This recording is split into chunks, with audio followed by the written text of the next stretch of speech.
Salam müəllimlər, bu günləri mən ictimai müzakirədə əmsal mövzusunu müzakirə etmək istəyərdim. Xahiş edirəm aktiv olasınız, rəylərdə öz fikirlərinizi bildirəsiniz müəllimlər. Əmsala münasibətinizi öyrənmək istəyirəm. Bunun üçün öncə həm sertifikasiyada, həm miqdə olan fərqləri göstərmək istəyirəm. Sertifikasiyada 3-5 il stajı olan müəllimlər iştirak edərlərsə, hansı imkanlar onlara təklif olunur? 10 metodika sual təqdim olunur, 50 ixtisas, toplam 60 sual. Səhv düzü aparmır. Metodikada keçid balı yoxdur. Sadəcə ümumi keçid balı var. 60 sual təklif olunur ki, ondan 60-ın 30-unu yazsalar, keçmiş hesab olunurlar. Yəni məqbul hesab olunur. Keçməsələr amma biri şans verilir. Miqdə iştirak edərlərsə, 3 ilə görə və ya da 5 ilə görə əmsal tətbiq olunur və bu da onların ballarının yüksəlməsinə səbəb olur. Gəlin miqdə iştirak edən və heç vaxt işləməyən müəllimlərə baxaq. 20 metodika sual təqdim olunur, 40 ixtisas testi tətbiq olunur. Toplam 60 sual verilir. Səhv düzü aparır. Həm metodikada, həm ixtisasda keçid balları var. Metodikada 6 düz qalmalıdır, ixtisas isə 34. Bir il şans yoxdur. Miqdə iştirak edərlərsə, əmsal tətbiq olunmur. Sizcə bu obyektiv və ədalətli qiymətləndirmədirmi? Xahiş edirəm fikirlərinizi bildirəsiniz. Gəlin baxaq. 5 il işləyən bir müəllim gəlib 81 bal toplayıb və 1,1 əmsal tətbiq olunmaqla 89 bala yüksəlir. 87 bal toplayan müəllimə isə heç vaxt işləməyib, stajı yoxdur və ona 0 tətbiq olunur təbii ki. O da 87 balda qalır. Sizcə müəllimlər 81 bal, yəni 5 il işləyib təcrübəsi olan müəllim 81 bal toplasa, o müəllimmi, yoxsa heç işləməyib 87 bal toplayan müəllimmi? Və buna mənim bir təklifim var. Əslində obyektivliyi əgər biz bərpa eləmək istəyiriksə və təhsil islahatı bilirik ki, uzun illərdir ölkəmizdə tətbiq olunur. Bunun nəticəsini görmək istəyirik və hər birimiz də çox gözəl bilirik ki, məktəblərdə bu kurikulum tətbiqi çox zəifdir.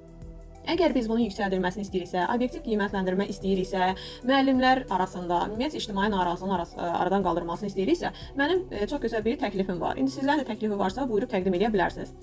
Mən fikirləşirəm ki, mən belə düşünürəm ki, obyektivlik o vaxtı və necə deyim, bu islahat o vaxtı öz keyfiyyətini göstərər ki, keyfiyyətli şəkildə tətbiq olunar ki, ilk öncə həm miq, həm sertifikasiyada heç bir imtiyaz tətbiq olunmasın müəllimlərə. Bərabər şəkildə qiymətləndirilsin. Yəni inklüzivlik bərpa olunsun. Ədalətli, bərabər imkanlar tətbiq olunsun. Müəllim hansı imtiyazlardan istifadə edərək bilik və bacarıqların qiymətləndirilməsindən keçməməlidir. Mən belə düşünürəm.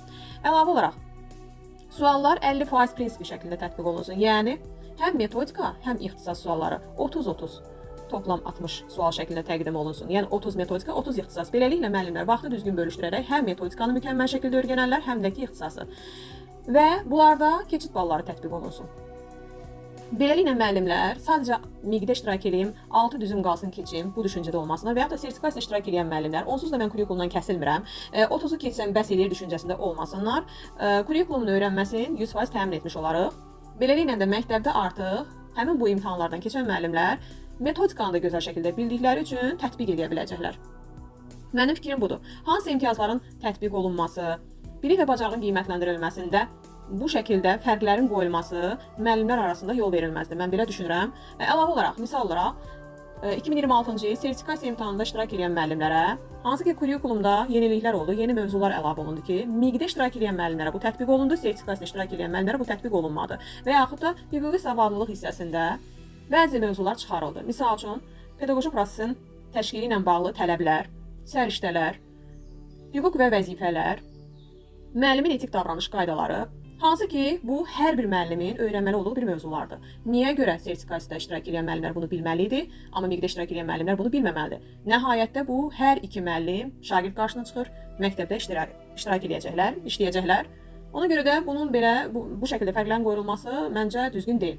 Əlavə olaraq, miqə əlavə olunan yeni mövzuları, misal üçün Carl Rogersin şəxsiyyət yönümlü yanaşması, bu nəzəriyyə müəllimlərə imkan verir ki, hətta dərs prosesində belə şagirdin arzu olmaz davranışına öz münasibətini bildirsin. Hansı ki, əvvəlki digər mövzular deyir ki, sadəcə qeyri-verbal şəkildə və ya da başqa bir şəkildə şagirdləri müvəqqəti olaraq dərs prosesini idarə eləsə, sonra dərsdən sonra onlarla fərqli şəkildə söhbət eləsinlər. Amma artıq Carl Rogers nəzəriyyəsinə görə biz sinifdə də şagirdin arzu olmaz davranışlarına öz fikirlərimizi peşəkarcasına, pozitiv şəkildə münasibət bildirə bilərik, konqruentliyimizi qoruya bilərik.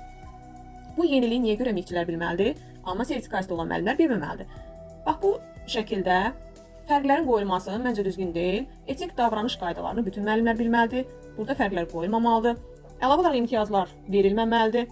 50-50% şəklində, yəni 50-50-yə suallar təşkil olunsa, məncə bu qiymətləndirmə daha obyektiv şəkildə keçirilmiş olar.